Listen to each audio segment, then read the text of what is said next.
Good day, I am Prophetess Sade Gilmore. Let's go here and talk on the power of agreement.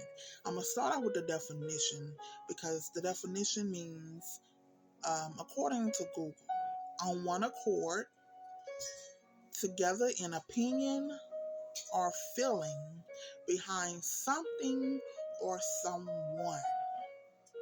I'm going to read it again. Agreement means on one accord, together in opinion or feeling behind something or someone.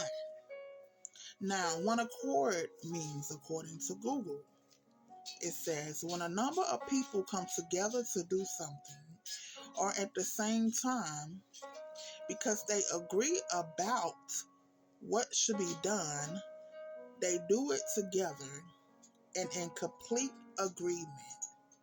Then it went on to say they have the same opinion. They feel the same way behind it. That is what one accord means. So let's go here because the other day I released the video talking on word curses, how you have to be careful what you allow people to speak over you. What you have to be careful what you allow people to release over your life and over your things. And I was transparent and told how my own so-called mother released a word curse, a miscarriage, out against me years before I even got pregnant. So today, they're related because as I shared, if you don't cast it down, what a person is trying to speak over you, you're coming into agreement with it. And we know, yes, the Lord says what two should touch and agree on the thing on the earth, it should be. Now, of course, he's not finna just allow you to create wicked, no. But with that being said, just how he has a power of agreement, Satan also does too.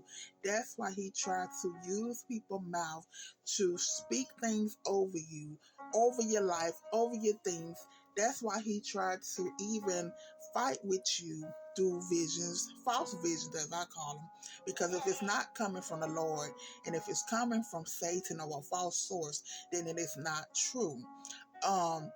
So he would even try to come to you in false visions and false dreams. So let's talk about it. Okay, so what you first must know and understand, and I have a lot of stuff written down. So you will see me looking down. I'm looking at my tablet and reading it. Words are seeds. Words are seeds. And just like, I'm going to pause for a minute and take this to literally in the natural. If you want what can we say? If you want a watermelon, what do you first do? You plant a seed of what? The watermelon. So words are the same way. They are seeds. I like to say this because that's what people say. The devil, 9 times out of 10, he's not going to come at you with the horns and the pitchfork and rah, I'm Satan, look at me. He's going to start off very subtle in a seed form. He's going to first begin to plant the seed because he knows the battle is in the mind. It's not in your hands. The battle is in the mind. And I'm reminded, as I tell you that, of even Joyce Meyer, because she have a book called The Battlefield of the Mind. If I'm not mistaken, The Battlefield of the Mind, because I think I had purchased that book years ago. But the enemy knows the battle, it starts in the mind. That's why you have to guard literally your ear gates and your eye gates. Even through people. Come on, because as we just said, he will try to use people to speak things over you, try to speak things into your ear, because he knows if he can get the seed planted and you don't fight against it, it's going to begin to grow. Hello? So he also knows he can fight you, as I said, through false visions and false dreams, which goes with the sight, because if you see it, so it's more than just what you watch on TV. No, you can see it in a false vision or a false dream. If he gets you to see it, and you thinking, oh, it's from God, so you believe it, boom, there it is. Whatever the seed is that he planted, it's going to begin to grow. Why? Because you did not cast it down. You left it there to grow in you. But let's go on, because I got written down. The Lord knows, talking about words of seed. The Lord knows, but so does the devil. That's why the fight is in the mind, as I just said. If he can get you to believe it, then it can work as a curse against you. Goes back to word curses. Goes back to false visions and false dreams.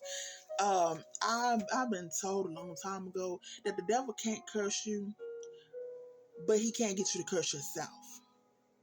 And I'm starting to believe that. And what I take from that saying is, meaning, of course, you can't curse who God has blessed, but if the enemy can get you to come in agreement with something, like, let's go here.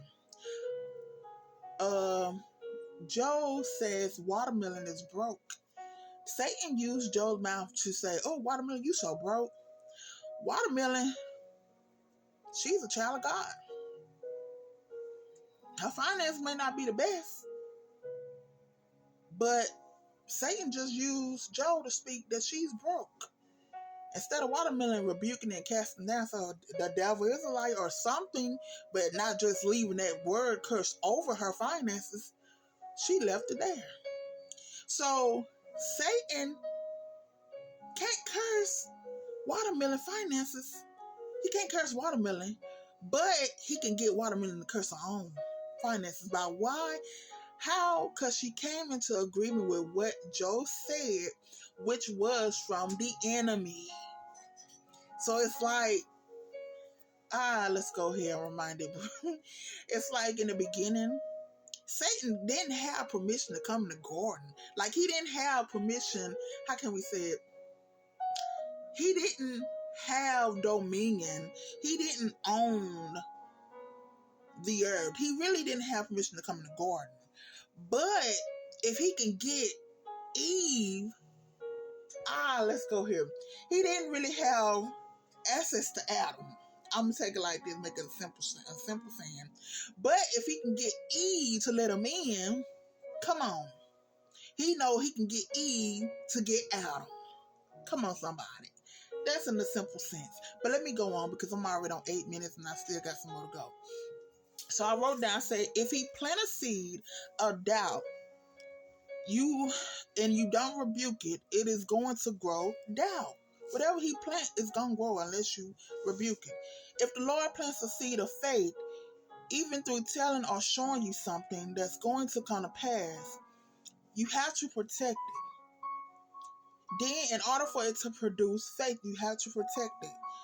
Faith and belief.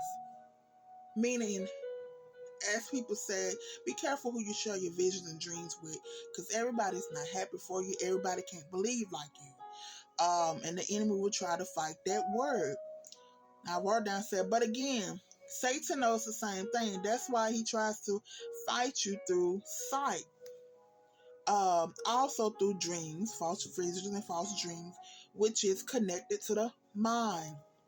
He knows if he can get you to see it different than what God told you, you will believe it, which is coming into agreement with him.